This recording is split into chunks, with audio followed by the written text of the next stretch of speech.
Kabir Adamu, he's the managing director of Beacon Consulting. That's a security risk management and intelligence consulting company for the African Sahel countries. Welcome to the program. A lot of people will be looking at Antony Blinken right now on a four-nation tour of Africa and thinking, why now? Because he's been so occupied and there's so much is happening with Israel's war on Gaza. So why now?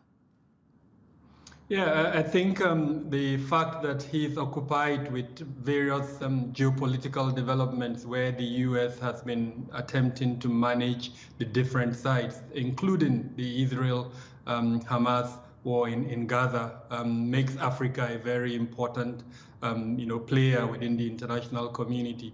The African group, as it were, about 53, 54 countries, the support that the US could get in terms of international bilateral, multilateral discussions in different fora would be very important. And then just like the previous discussant mentioned, the fact that Russia and China have made substantial inroad within the African continent has made the United States a little bit uncomfortable. And so this type of visit is meant to show up support and perhaps even reduce the influence of the two other countries.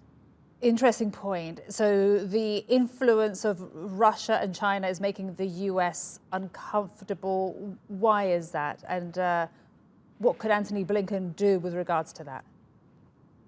Well, I mean, the fact that, especially in the Sahel region, where we've seen several coup d'etats, and then immediately after the coup d'etats, you see the military dictatorship moving closer to Russia. We saw that in Burkina Faso, in Mali, and then, of course, in Central African Republic, which is a different scenario altogether. And then more recently in Niger. Now, the economic disposition of these countries that I've mentioned and then the fact that Russia, which is, as it were, has now taken advantage of those economic advantages in those countries because of the new relationship that this dictatorship has established with them.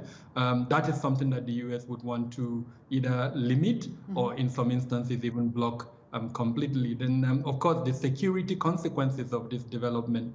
On the one hand, it is because of insecurity that the developments are occurring. Then, on the other hand, the possibility that these local security challenges could become global is also something that is making the US comfortable. Then, let's not forget the democratic, tradition, as it were, the need for US to show itself as the number one democratic country in the world. Of course, it would want to expand that in the Sahel region. Kabir, just very quickly, how much influence, leverage does the US still have right now in Africa? Extremely. I think there's no part of Africa, for instance, that does not realize the global influence that the US has. A lot of African countries still have their economies denominated in dollar. They still depend quite extensively on both the US and, of course, its allies' weapons supplies, the training their security forces receive. A substantial part of that is coming from the US. So the US still enjoys enormous influence. I mean, if I use Niger as an example, despite the fact that there was a coup there, the US has maintained diplomatic relationships in that country. So it's still able to exercise influence. And it's likely that that country, Niger, would be a topic of conversation while Blinken is in particular West Africa. Kabir Adamu, thank you so much for speaking to us today here on CRT World.